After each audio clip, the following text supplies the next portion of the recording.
السلام عليكم ورحمة الله تعالى وبركاته. بسم الله الذي لا إله سواه، والحمد لله، والصلاة والسلام على رسول الله سيدنا مولانا محمد على آله وأصحابه ومن والاه. رب زدنا علما ولا تزغ قلوبنا بعد إذ هديتنا وهب لنا من لدنك رحمة إنك أنت الوهاب. May Allah please increase us in knowledge and don't allow our hearts to deviate from truth and guidance after you have shown them to us. O Allah, please open the hearing channels of our hearts to that which reminds us of you. Ameen. Let's continue where we left off last week. Is there any question from that which we covered last week? As you have gone home and you have reviewed, some of you have done that and some have prepared them write-ups, summaries. Is there any question? Khalas. Did you do a summary? Did you? Could you read it, please? Good. Thank you very much. Jazakallah khair. But there is something that you missed also. You did correct, but there's something that you missed. Yes, it's as he said, this is the issue about that same text, Man zara qabri wajabat lahu shafa'ati, as we took as a typical example of scholars having different assessments pertaining to the same text. So in this text, for this one, the sanad of this one has been considered by some, however the majority have a different view, that this is weak. Weak on the basis that, of two reasons. One, two persons, two scholars in the link, in the chain. Musa ibn Hilal al-Abdi and going to Abdullah ibn Umar al-Umari from Nafi' from Abdullah ibn Umar from Rasulullah sallallahu alayhi wa sallam, Man zara qabri wajabat lahu shafa'ati. First of all, we know that Musa ibn Hilal, those who say he's majhul, in accordance to the other expert scholar, actually he was not a majhul, he was not unknown. He was well known, and as was mentioned, even something like 10 or 15 scholars have known him and related from him. At least 8 of those were very trustworthy, very thiqat. At least 8 thiqat took from Musa ibn Hilal before, so he cannot be unknown. It's impossible. That's an opinion, but that opinion was countered by the opinion of expert scholars, which showed us that he was not unknown. That was an error, that was a mistake, or lack of information, or lack of ability to have that scope of biographies that some had and some probably didn't have enough of that. This is one. Second one, Abdullah ibn Umar al-Umari and Ubaydullah ibn Umar al-Umari, they are brothers. Both of them come in the chain of this hadith. One chain mentioning Abdullah ibn Umar, and another chain mentioning Ubaydullah ibn Umar. First of all, Ubaydullah ibn Umar al-Umari is, they all agree, super thiqah. Super thiqah. Trustworthy. So the text from him is authentic. Khalas, this text is even authentic in that sense. For those who take this as a link and they say this is a link and a well-established link. But the link coming from Abdullah ibn Umar instead of Ubaydullah ibn Umar, Abdullah ibn Umar was considered by some as weak. Others say, no, he's not weak. He's actually Hasan. He's la ba'sa bih. So there is one difference. Second difference is that Abdullah ibn Umar, when he narrates from Nafi', when he narrates from his teacher, Al-Imam, the great thiqah, Al-Imam Nafi', one of the teachers of whom also? Who knows? Imam Malik. So, when Abdullah ibn Umar al-Umari relates from Nafi', as the great critique and scholar, expert Yahya ibn Ma'in, great scholar and critique, says, when Abdullah ibn Umar al-Umari narrates from Nafi', he is reliable. No weakness there. And this text happened to be exactly that. Even if Abdullah ibn Umar al-Umari, the other expert scholars say, were weak, and he was not, were weak, he's here narrating from Nafi'. And the expert critique have said, like Yahya ibn Ma'in, the great giant critique, that when he relates from Nafi', he's fine, there's no problem. So that's what was mentioned pertaining to that issue. Jazakallahu khairan. Two more issues. You said Quran is Sharia. Did you say that? Or you just slip of a tongue? Is Quran Sharia? As we define it technically. No. Not only Quran. Sharia is not only the sources, but also the methodologies of using the sources. All of that is part of Sharia. Sharia includes the Quran, the Sunnah, the Ijma', the Qiyas, the Kada, and also the proper, what we call Shar'i methods to opine and to argue. That's all part of Sharia. So we should not, technically speaking, say Quran and Sharia is one. Quran and Sharia is one, meaning Sharia is Quran. Quran is Sharia. There's nothing else about Sharia. That's not, of course, correct. Nobody says that about ulama. Just to make sure. You mentioned also the 5 ahkam. The 5 taklifi ahkam. Jazakallah khair, reminded us of those. The 5 taklifi ahkam. That is the 5 values in law that imply responsibility. And you mentioned a few of them and you had some confusion there. Just please be clear. Those 5 ahkam at-taklifiyya, that is the legal injunctions that impose upon us responsibility in a sense.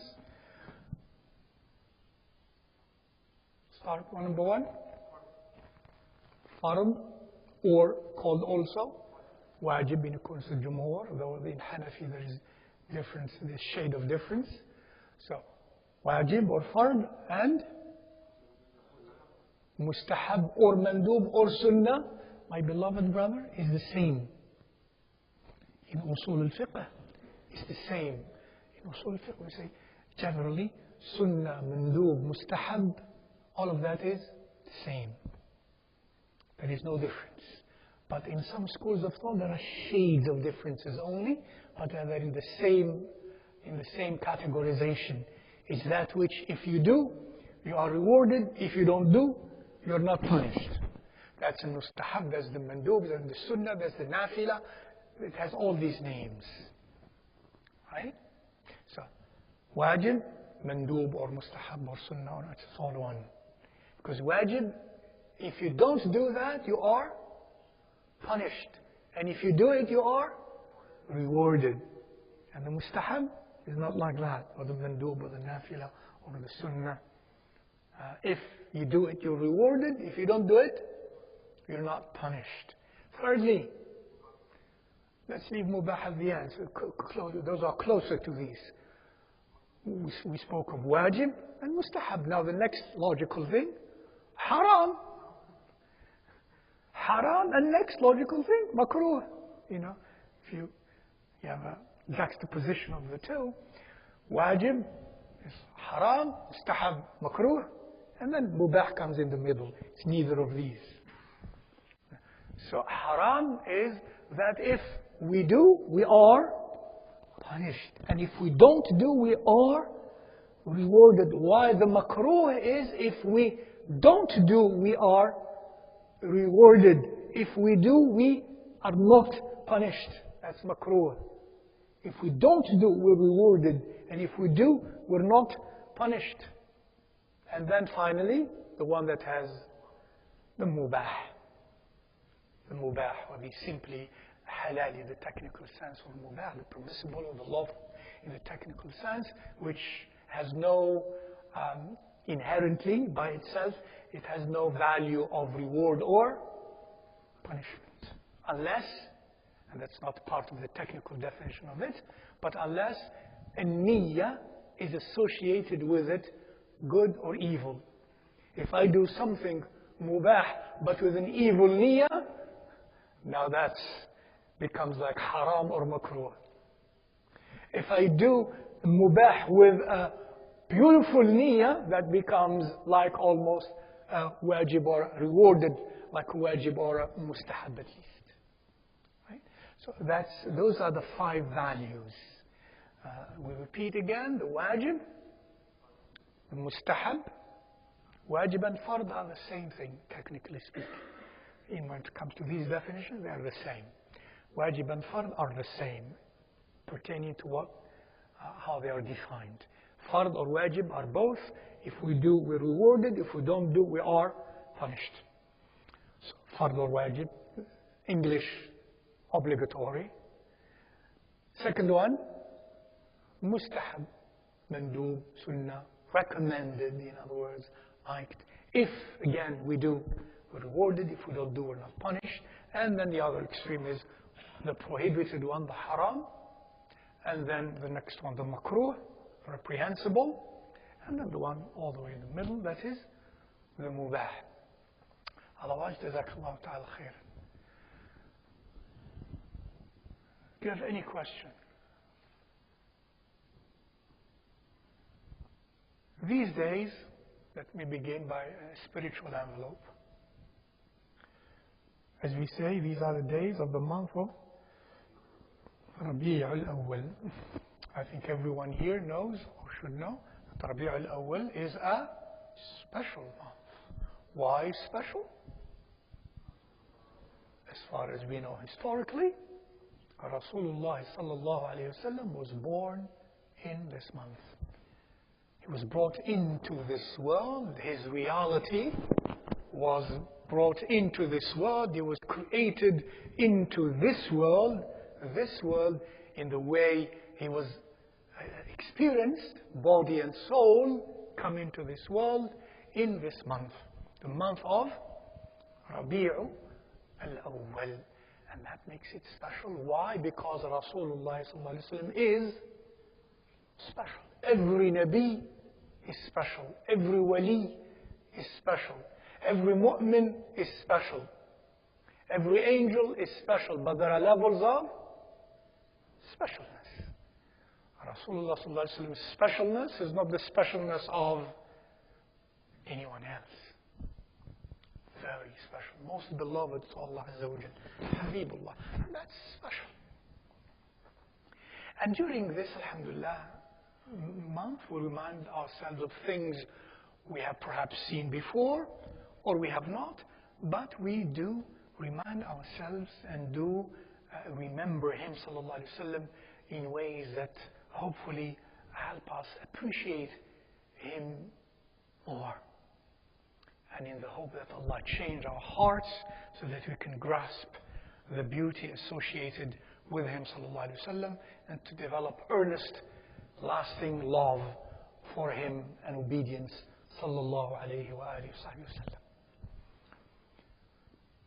He has been always very special because Allah elected him so. So special that again in the repertoire of our Islamic scholarship, our expert scholars have related to us texts, and they, as expert scholars, have related them. This is not like storytelling by, people that say their stories to their children when they go to sleep, legendary stories and, fictions, etc. Or, even, storytellers in books. These are expert scholars of ilm who have related these texts with their values of sahih or Hasan or Da'if. And we said sometimes the Da'if, they do relate to us and they do act upon it on the basis of some of the rational, as you mentioned. How special was he? These are few of the things we are going to say again, or for those who have not heard it for the first time. A text of a sunnah related by many Sahaba, of whom is Sayyiduna Maysarat al-Fajr, وفي رواية ميسرة الفخر رضي الله تعالى عنه, and another text by Sayyiduna Umar ibn al-Khattab in accordance with the sanad of that text, in which Rasulullah sallallahu alaihi wasallam was asked, when were you a Nabi? متى كنت نبيا? Imagine this question. That's very interesting.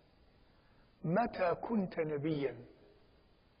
Because these companions, of course, knew about Rasulullah sallallahu alaihi wasallam so much specialness, that for them this question had arisen and they asked it. And that also depends on their spiritual envelopes, where they were spiritually. Because even rationally, when we are not so rational, we really do not ask questions that are beyond our rational IQ. But somebody who has a higher IQ asks some rational questions that are consistent with his IQ. Most of us are SQ-wise. You know what SQ is again? Right. That's by invention. That still does not exist in the literature. But there is such a thing, even, of course, as spiritual intelligence. So their spiritual quotient was so advanced that some of these questions come at their level of their spiritual maturity. So he asked such a question, when were you a Nabi? I don't think it would occur to most of us, this question. And this question, I believe, is in the realm of spiritual maturity. When were you a Nabi? متى كنت نبيا? Lo and behold, in accordance to this text, related by Imam al-Hakim, Imam al-Bayhaqi, Abu Nu'aym al-Asfahani, related by Imam ibn al-Jawzi, related by Imam also in his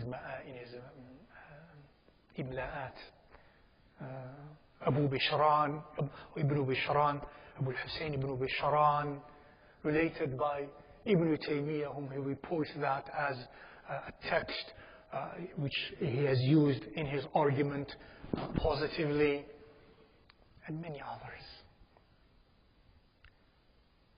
That Rasulullah sallallahu alaihi wasallam answered him, كنت نبيا لما خلق الله, he says, لما خلق الله الأرض, when Allah created the earth. ثم استوى إلى السماء فسواهن سبع سماوات, and He subhanahu wa ta'ala turned to space-time, to the heavens, and fashioned them 7 heavens. فسواهن سبع سماوات. وخلق العرش, and He created the throne beyond imagination. كتب على ساق العرش, He inscribed or He wrote on the leg, literally saying on the leg of the throne. This is beyond, envisioning.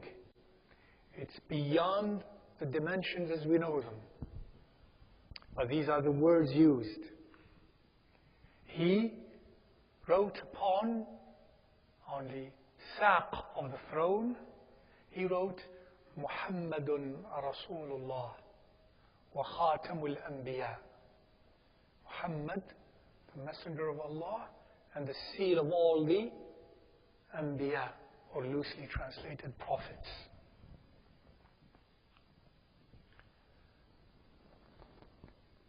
وخلق الجنة التي أسكنها آدم وحواء. And He created, subhanahu wa ta'ala, paradise in which He made Adam and his wife dwell. وكتب اسمي على الأبواب والأوراق والقباب والخيام. And He, subhanahu wa ta'ala, wrote my name on the gates of Jannah, on the leaves of Jannah, on the domes of Jannah, on the tents of Jannah. وآدم بين الروح والجسد. While Adam was still, in a sense, a dimension, if we will, between soul and body. He was not Adam yet. He was neither full soul nor body yet. Between soul and body. وآدم بين الروح والجسد. He is answering the question of what? When were you a Nabi? Look, subhanAllah, in this, the saq of the throne, His name is written. Again, don't imagine writing like necessarily you and I write. Written.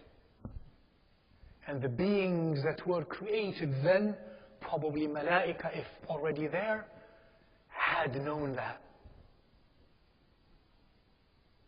And this honor, His maqam sallallahu alayhi wa sallam, of His names being adorning and ornamenting and adorning Jannah. You know, the domes of Jannah, the tents of Jannah, again in ways beyond what we are used to our four-dimensional experience. The leaves, the gates, etc. His name is there. And Adam is not even in existence. وآدم بين الروح والجسد. فلما أحياه الله. And when Allah Azza wa Jal brought him into life, that is, He brought Adam alayhi salam into life, نظر إلى ساق العرش فرأى اسمي. He gazed at the throne of the divine, again, beyond any way to describe them except that it happened in that dimension. And he saw my name. And, you know, as the story is made brief, and when Adam committed the mistake, when he was deluded by shaitan, and they both, Adam and Hawa, committed the mistake, فَلَمَّا غَرَّهُمَا الشَّيْطَانُ اسْتَشْفَعَا بِي إِلَى اللَّهِ. They both sought Allah to forgive them using my name as an intercession. They asked Allah by the shafa'ah, by the wasila that is of me, to forgive them. And in the other text of Sayyidina Umar, in accordance to the reporters, Allah Azza wa Jal said yes. And Allah informed Adam alayhi salam that he is Sayyidu waladik. He is the Sayyid of all your offsprings. Sallallahu alayhi wa sallam. This text has many, not only one tariq, one sanad, had few sanads.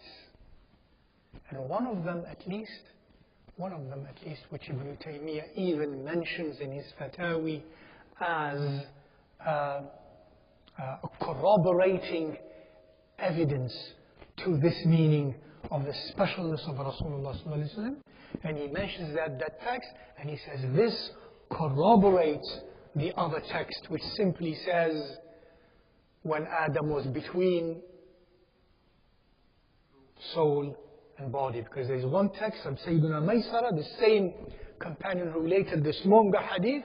In one part of in one of the narration reported by some scholars, they reported only this part where he said, وآدم بين الروح والجسد كنت نبيا وآدم بين الروح والجسد. I was a Nabi when Adam was between soul and body.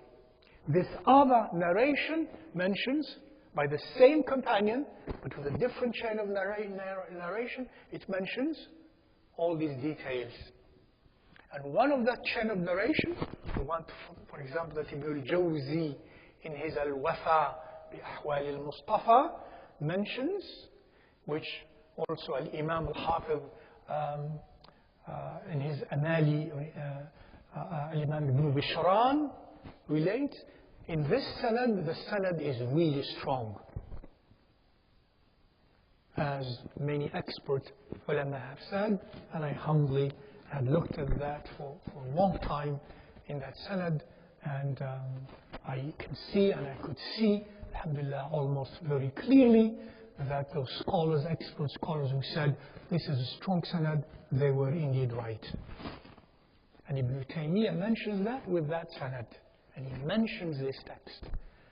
This text is not mawdu', as some have said, because they don't know this tariq. They know only one sanad. And they said that sanad is mawdu'. There is, and that sanad, by the way, some have said it is mawdu', but many have said it is sahih. And some have said it is only da'if. You add to it this sanad by Sayyidina Maysaratul Fakhr, then it is strongly reliable. So, the value of Rasulullah sallallahu alaihi wasallam, of course, putting in here also some rational things about the concept of how we read the rationale of texts. Have you heard this text before? SubhanAllah. Well, just keep that in mind, and do know that some will say to you, oh, it is spurious. They have copied it from here and there. No, it is not mawdu'. The one that some have debated that it is mawdu' is the one in whose the chain of narration ends to Sayyidina Umar ibn al-Khattab. And it is related by Imam al-Hakim in his Mustadrak, and Imam al-Bayhaqi in his Dalail al-Nubuwwah, and many others.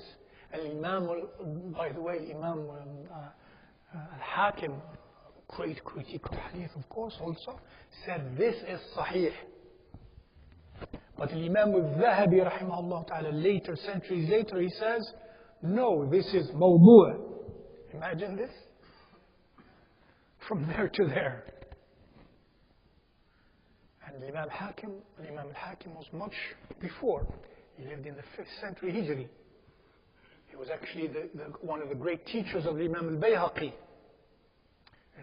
So, is that category. Imam al-Zahabi is a great encyclopedic scholar also, but lived in the 8th and 9th century Hijri. See, difference. But he's a very great textual critique, rahimahullah ta'ala, who says this is mawdu'. Other scholars later have come and says, no, this is not mawdu'. And they argued why, and we look at the arguments. They say the worst we can say that it is da'if. But because of one man in the chain of narration called Abdul Ar-Rahman ibn Aslam ibn Zayd,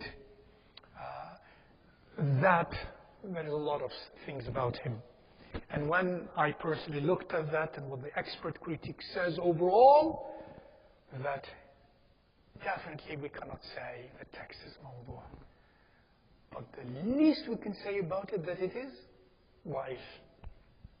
Maybe even from that chain Hasan, and maybe Imam al-Hakim knew something else in this case about Abdul Rahman ibn Aslam ibn Zayd, which made him say sahih.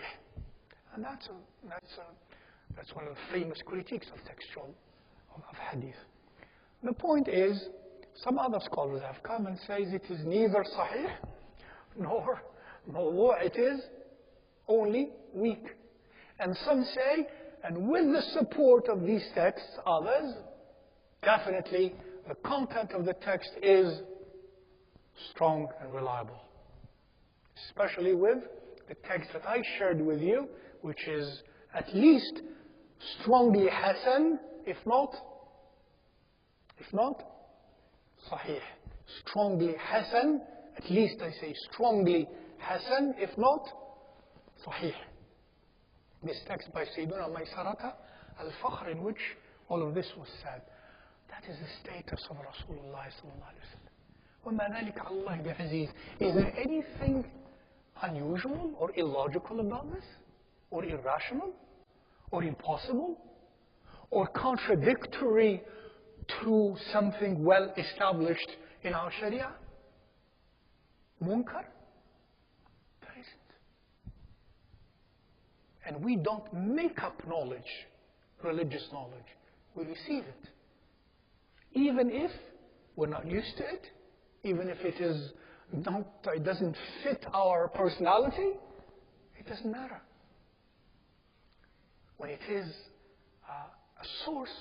in the source of our knowledge, and it is somehow reliable, then we have to give up what we think and what we prefer. And that's being one who submits himself or herself to the word of Allah and the word of his Rasul sallallahu alayhi wa sallam. So, and then here also, and this is an example of tawassul, an example of tawassul, of pleading to Allah on behalf of something that is very special to Allah, to do something to us. And this is from Adam on. From Adam on. Allah subhanahu wa ta'ala, out of His munificence, magnanimity, generosity, benevolence, kindness subhanahu wa ta'ala, He gives us through other media. One of the reasons, إكراما لتلك الأسباب ولتلك الوسائل. He could give us directly, but He gives us through the intermediary. Why?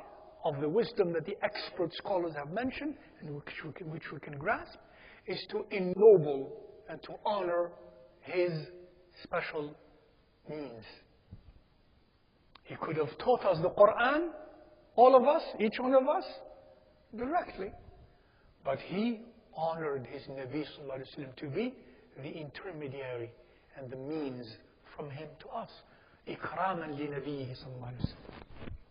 For example, خوارق العادات, the extraordinary acts of some أنبياء and some أولياء.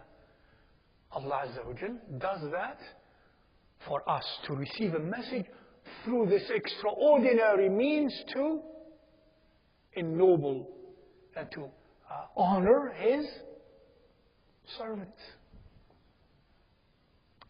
It's that simple. And that's why the texts are plentiful about that.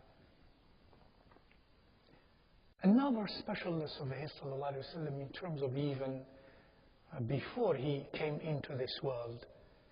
And Allah subhanahu wa ta'ala tells us about that. And our expert scholars have recorded that. When Allah subhanahu wa ta'ala says in the Quran, in the tafsir of this ayah in Surah Al-Baqarah, I think it's ayah number 89, when Allah subhanahu wa ta'ala says,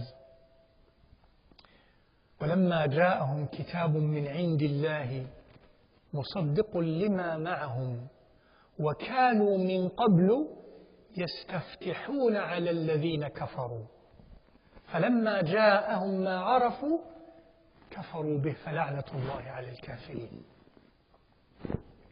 وَلَمَّا جَاءَهُمْ كِتَابٌ مِّنْ عِنْدِ اللَّهِ مُصَدِّقٌ لِمَا مَعَهُمْ.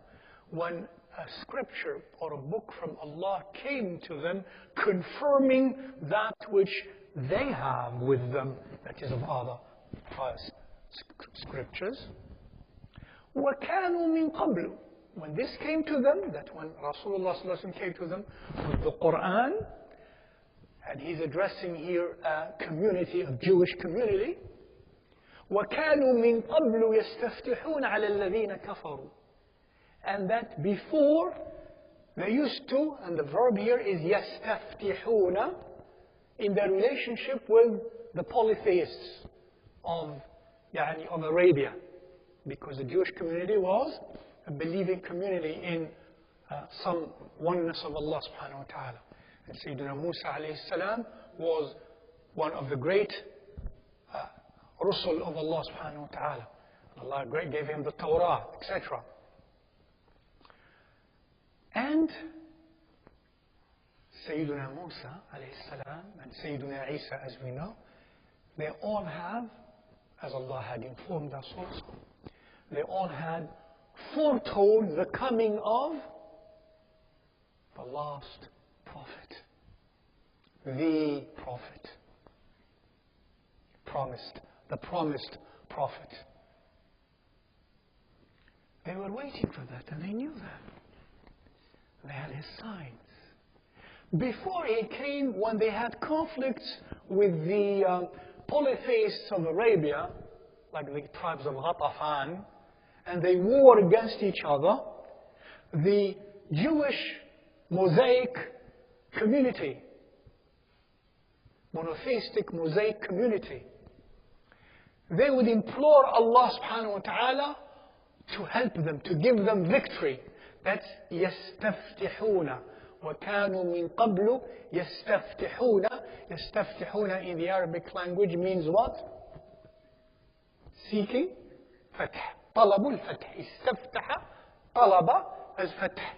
They do طلب, they ask from Allah victory. How did they do that? The Mufassirun are unanimous, relating that to Sayyidina Abdullah ibn Abbas radiallahu ta'ala anhu. The Mufassirun from At-Tabari, the Imam al-Mufassirin, Ibn Qutayba, Ibn Abi Hatim, and all these are earlier ones, and keep, into history, through to the likes of Al-Tha'labi or Al-Tha'alibi and Al-Wahidi and Al-Imam Al-Razi and Al-Imam Al-Baghawi, and coming down to Al-Imam Al-Qurtubi, to Al-Imam Ibn Kathir, Imam Ibn Hayyan before, Al-Nasafi. All of them, all these Mufassirun have mentioned that Al-Istiftah was, and they relate this text to Sayyidina Abdullah ibn Abbas, they all related that they used to plead to Allah, say, Ya Allah, we ask you, نسألك بحق النبي الأمي الذي وعدتنا أن تخرجه لنا في آخر الزمان إلا نصرتنا عليهم.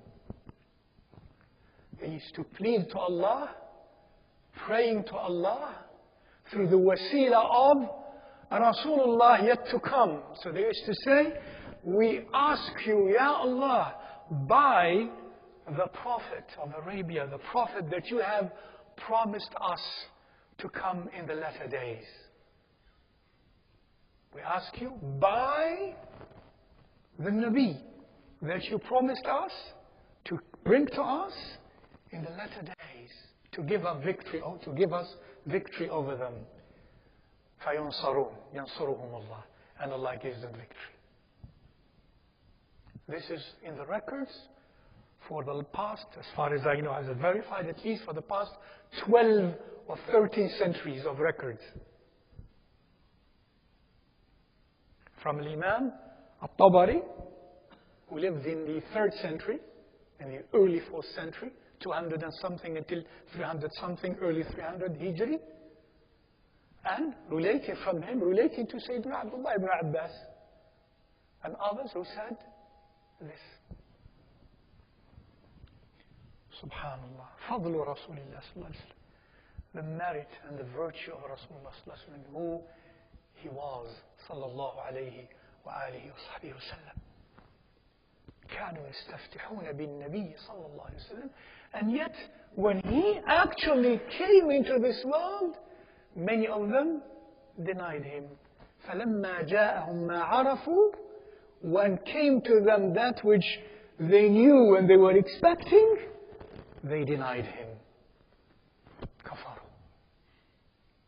So this point here is that they used to plead to Allah and the monotheistic communities before used to plead to Allah subhanahu wa ta'ala by a means that He loves. In this case, still we're speaking of Sayyiduna Muhammad wa Mawlana sallallahu alayhi wa sallam, even before He came into this world.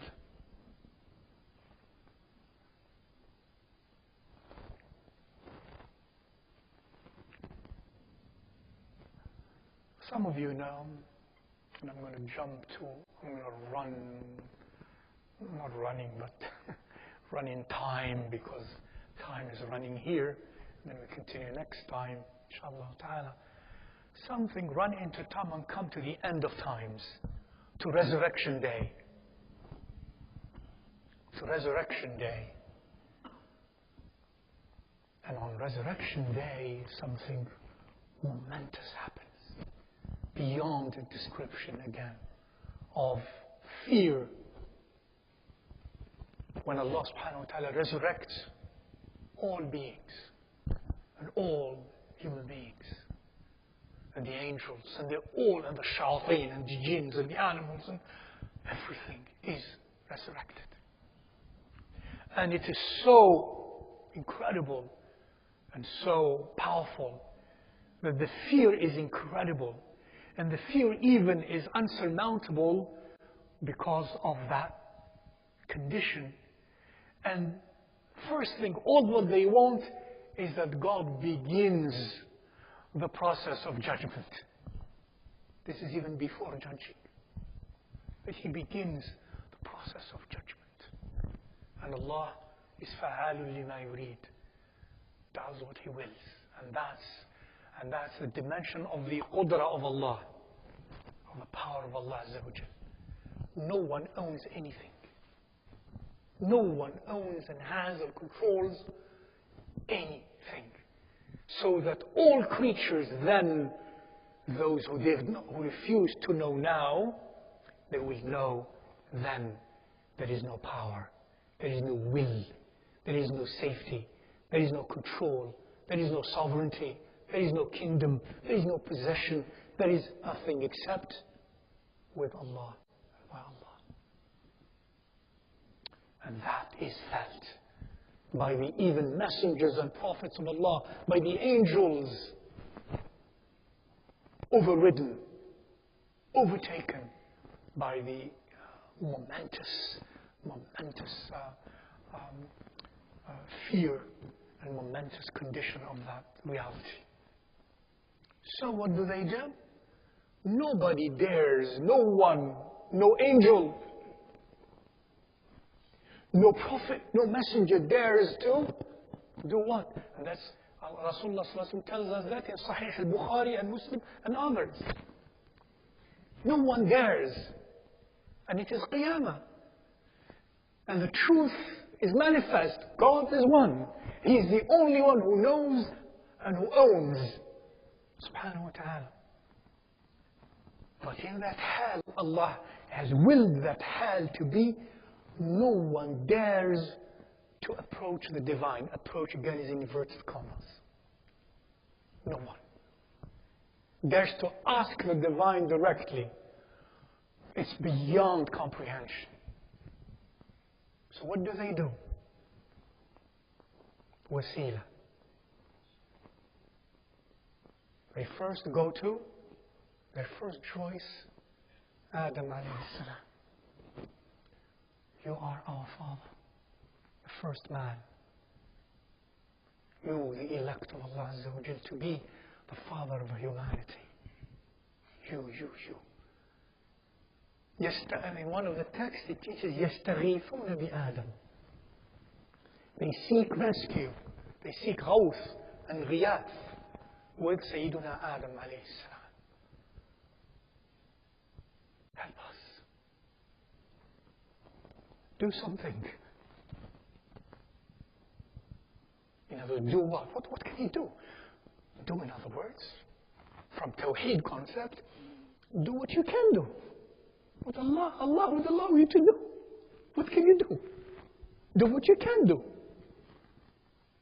Intercede on our behalf with Allah Azza wa Jalla.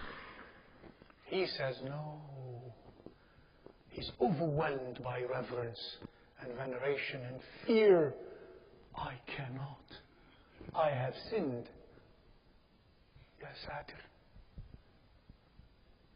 I have sinned. You know the sin, the one sin of Adam alayhi salam. I dare not approach the divine. It's not for me. I cannot. He says, go to the next and the next. وَيَسْتَغِيثُونَ. And they seek rescue and salvage and they seek growth. They seek growth from the next one and the next one, Sayyidina Nuh. And down, each one of them saying, not me. Until they go to Sayyidina Isa alayhi salam. And he says, not me. Go to Muhammad. Sallallahu alayhi wa sallam. The beloved of Allah subhanahu wa ta'ala. And humanity, and with all the messengers from Adam down there, all express themselves in one way to Rasulullah sallallahu alayhi wa sallam. They come, save us. Save us like that. يَسْتَغِيثُونَ بِهِ. Save us. Rescue us. Of course, what do they mean by rescue us and save us? The context tells you what they mean. They know that the rescuer is, على الحقيقة, is Allah subhanahu wa ta'ala. You rescue us as a sabab. And you are so far now, the best, most beloved sabab to Allah Azza wa Jalla. And he says, أنا لها. He's inspired by Allah. Now, that fear that others have, he doesn't have. He has that security and that inspiration inside to do that. And indeed, he comes and he's inspired, as he says, sallallahu alaihi wasallam, first to praise Allah Azza wa Jal in ways and in words that no one has ever done before or heard before. Allahu Akbar. And then he falls in sujood to Allah Azza wa Jal. Again, he's describing to us that in a projected, in our four-dimensional projection, that reality. He falls into sujood to Allah Azza wa Jal, and Allah would command him, rise. Ask, you shall be given. Is'al tu'ta. This is the maqam of Rasulullah sallallahu alaihi wasallam. يستغيث به ويستنجد به ويستعين به ويتوسل به كل مخلوقات الله سبحانه وتعالى يوم القيامة من آدم إلى آخر إنسان. All of them seek him to be their ultimate savior with Allah Azza wa Jalla. That's his maqam.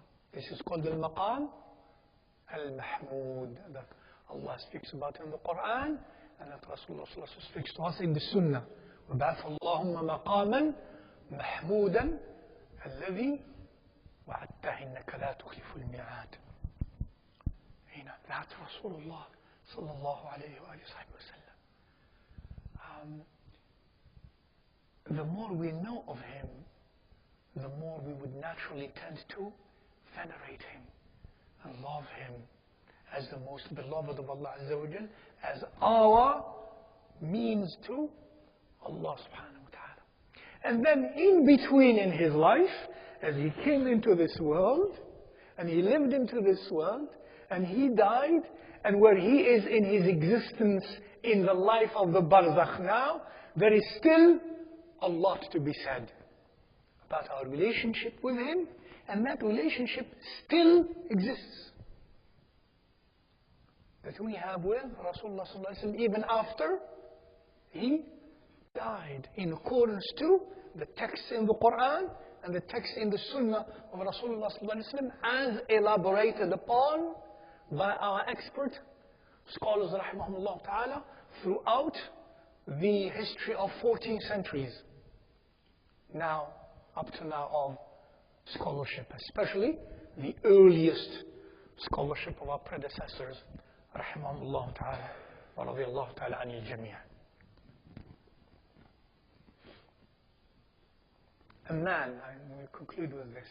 Do you have another 10 minutes? Do you want to, or you can stop if you want? Are you sure? اللهم صل على سيدنا محمد وعلى آله. A man came to Rasulullah sallallahu alaihi wasallam, a blind man. And this hadith is reported by many ulama, and all the critiques of the text. This one, they say, it is sahih. Related by Imam Tirmidhi and many others. And the likes of Tabarani and many others, and Imam Ahmad and the galaxy of the great reporters of hadith. And the textual criticism of this text is that it is reliable and authentic. What does it say? Literally it says the following thing. Literally I mean the text of Rasulullah sallallahu alaihi wasallam, but the story is like this. A man in the time of Rasulullah sallallahu alaihi wasallam, a blind man, he comes to Rasulullah sallallahu alaihi wasallam and says, Ya Rasulullah, I am blind. Ask Allah, pray for me, that Allah heals me, gives me back my sight. First, Rasulullah sallallahu alaihi wasallam answers him, be patient, that is better for you.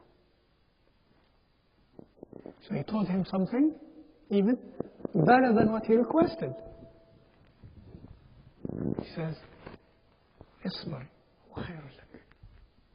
If you are patient, that will be even better for you than me praying for you. This man says, Ya Rasulullah, no, pray for me. Subhanallah. People of fiqh stop right here, which most have not paid attention to this part. What is happening right here?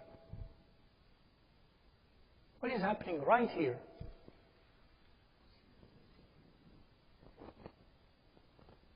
When Rasulullah is teaching something better and he wants something less. And he says, yes, you can do that. In other words, when there is something better than something, it doesn't mean we have to take that which is better. Or to say, since we did not use that which is better, therefore that which is less that you are using is wrong. This text proves it. It's right here. And other texts, of course, because I'm saying this because of the debates about this text and another text. And yet not paying attention to this is quite interesting. Let me put it this way. So he says, no, pray for me. He says, khalas. But instead of praying for him, he didn't say, I'm going to pray for you. He tells him, okay, go, perform your wudu, and pray 2 rak'at. And when you finish those 2 rak'at, you do the following dua. You say the following dua. You say. So he's teaching him, instead of praying for him only, or pray for him at all, because we don't know. Instead of praying for him at all, or praying for him only, he says to him, do that. And then, in your dua, you say, and this is what he teaches him, sallallahu alayhi wa sallam. He says to him, say this dua. Allahumma inni as'aluka wa atawajjahu ilayka binabiyyika Muhammadin sallallahu alayhi wa sallam nabiyya ar-rahmah. Ya Muhammad, inni atawajjahu bika ila rabbi في حاجتي هذه لتقضى. اللهم شفعه في.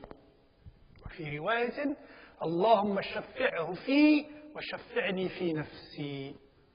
وفي رواية زيادة فإن كان لك حاجة فافعل مثل ذلك. End of quote. What does this mean? He tells him to teach the follower to say, after he performs wudu and those 2 rak'at and dua, in your dua you say, Oh Allah, I ask you and I turn to you by your Nabi. What is this called? Tawassul. He says to him, say, I ask you and I turn to you, وأتوجه إليك, by your Nabi Muhammad sallallahu alayhi wa sallam, the Nabi of merciful love, the Nabi of Rahmah. And you say, he teaches him to say in his dua, Ya Muhammad. هكذا comes. Ya Muhammad, I am turning to Allah by you to grant me my wish. Please, Ya Allah, shafi'hu fi. Make him intercede on my behalf, or accept his intercession on my behalf. And in another variance, it adds, Oh Allah, and accept my intercession in myself, or for myself. And in another variance, it adds, and this is an authentic addition, Rasulullah tells him, and if you have a need that is in the future, you do the same thing. End of quote.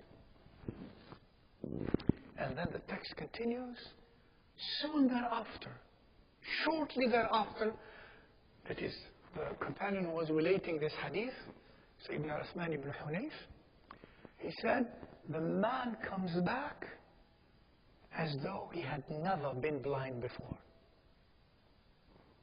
Because he has gone, he has done that, has done what Rasulullah asked him to do, and said what he asked him to say exactly, and the text does not tell us whatsoever that he prayed for him, sallallahu alaihi wasallam.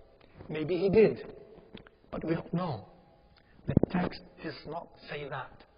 The text says, it does say that he went, and then he came back, having recovered his sight as though he never was blind before. And he taught him to say that dua by your Nabi. And not only to say that, but in your dua, and he was not with Rasulullah sallallahu alaihi wasallam looking at him, he went somewhere else. He said, اذهب إلى المضجع فتوضأ وصلي ركعتين. Go to the place where wudu is performed, perform your wudu and pray. Where does he pray? It doesn't tell us. In the masjid perhaps, in his house, he did that. And then he used the prayer. And in that prayer he was saying, and he was alone, Ya Muhammad. Part of that. Who taught that? Who taught that? Rasulullah. This text is authentic. Ibn Taymiyyah relates it, mentions it, Ibn Qayyim mentions it. All of the scholars of this ummah basically, who have anything to say about dua and tawassul, they have mentioned it. Including the great names like in the Shafi'i madhab later on, like in Nawawi, Zakaria al-Ansari and others, and in the Maliki madhab like Ibn al-Hajj, etc. In the Hanafi madhab, Ibn al-Humam, in the Hanbali madhab, Ibn Qudama, even of course Imam Ahmad himself.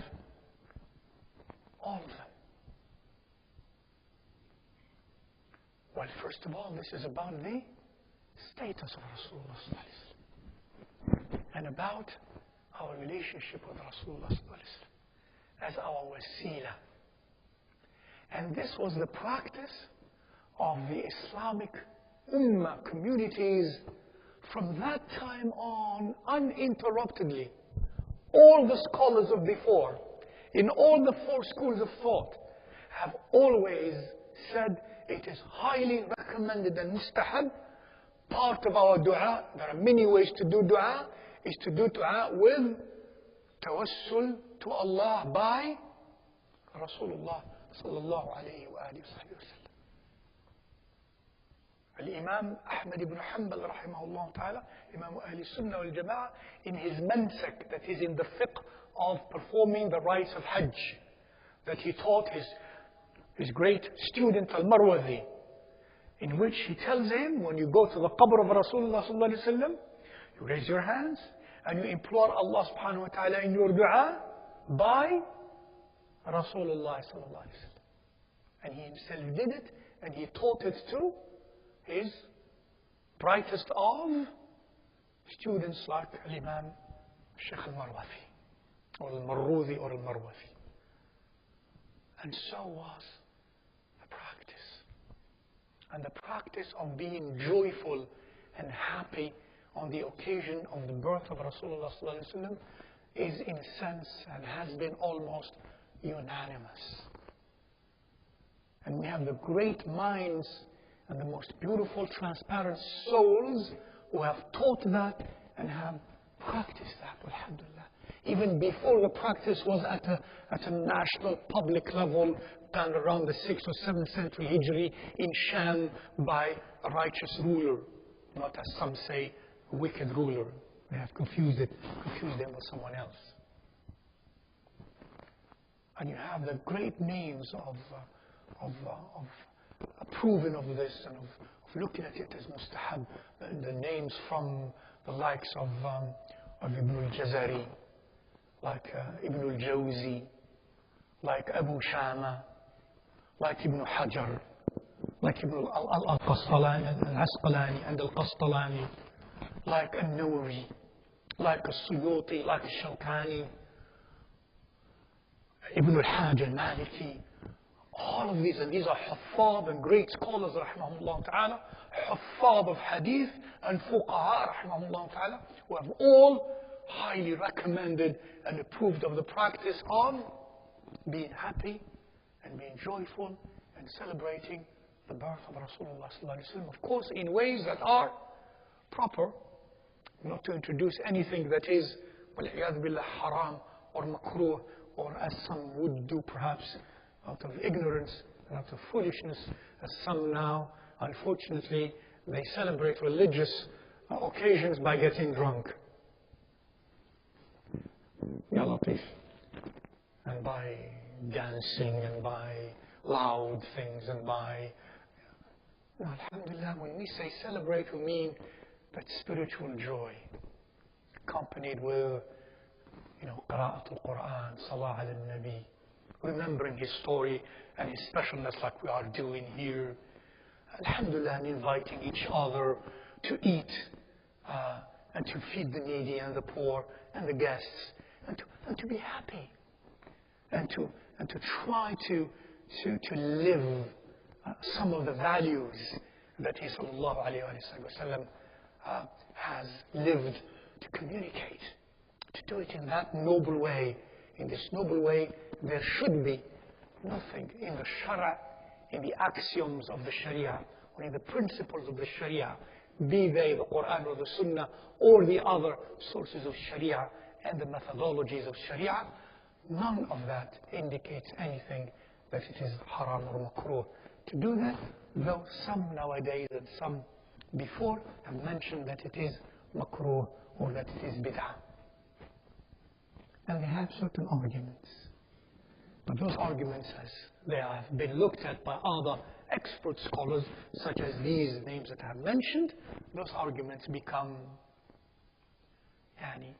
you respect that, but they become quite weak, not self-sustaining arguments. In fact, of what we have mentioned, and perhaps in the future we'll say more, inshallah ta'ala, about that. More finally, I said finally, it's not a story, but keep in mind, and we have done a seminar on these issues, and please review that for more details. When you hear, well, this is wrong because it was not done, anything, it's wrong, why is it wrong? Well, is there an ayah in the Quran that says this is wrong? No. Is there a hadith of Rasulullah sallallahu alaihi wasallam about this specific thing that says it is makruh or haram or is wrong? No. Is there a consensus that says it is haram or makruh? No. Is there... Okay, what is the argument then? What is the Shari'i argument? Well, for example, it is said, well, it was not done by Rasulullah sallallahu alaihi wasallam. It was not done by his companions, for example. It was not done by his tabi'in, by the tabi'in, or by the tabi'in. It was not done by our salaf.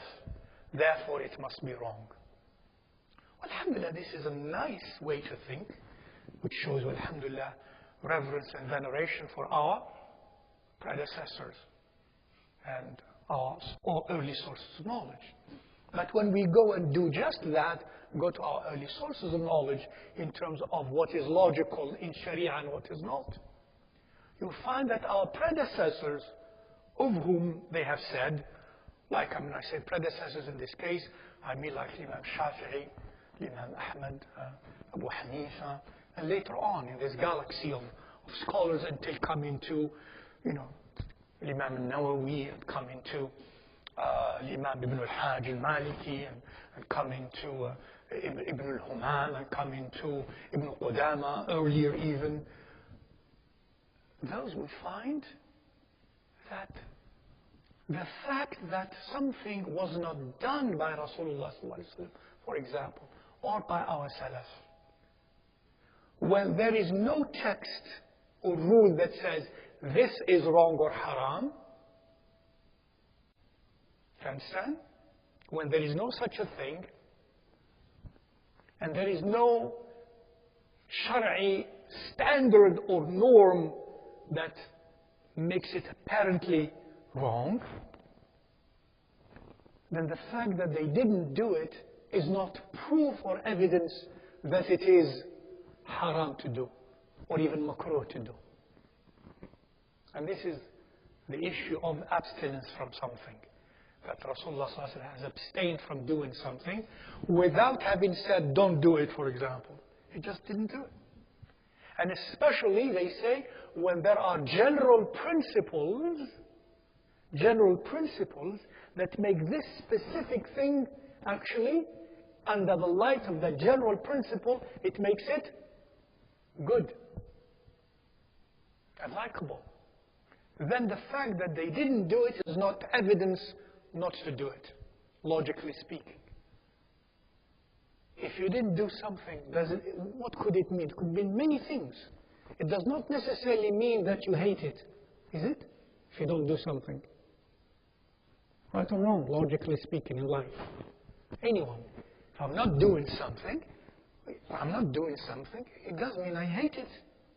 There are many reasons why I could not do it. I don't have time. I don't want to. There's something more important, something more interesting, etc. I just want you to know that I'm not doing it. But many reasons, logical reasons. That's why our logicians in Sharia have said, الترك لا يفيد إلا معنى جواز الترك. Logically speaking, abstinence from something, the only logical conclusion we can make from that is that it is permissible for us not to do it. The logical imperative is this. Nothing, and that this logically imply it's prohibited or reprehensible. No, that's not logical. So we hear this a lot in this time and in this age, and by certain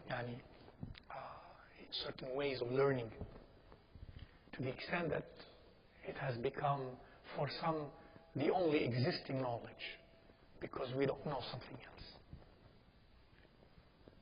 So when you hear it was not done, that's not evidence nor a proof from an evidence.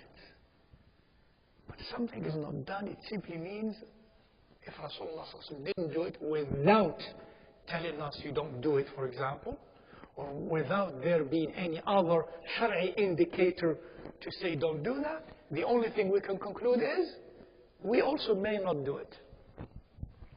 And if with that there is other evidence from the Shari'i perspective, and the Shari'i perspective is not only, as we said, the Quran and the Sunnah, from the axioms of Sharia, from the general methodology of Sharia, it would indicate that it is good to do, then that's even strong for the choice of doing that instead of not doing that.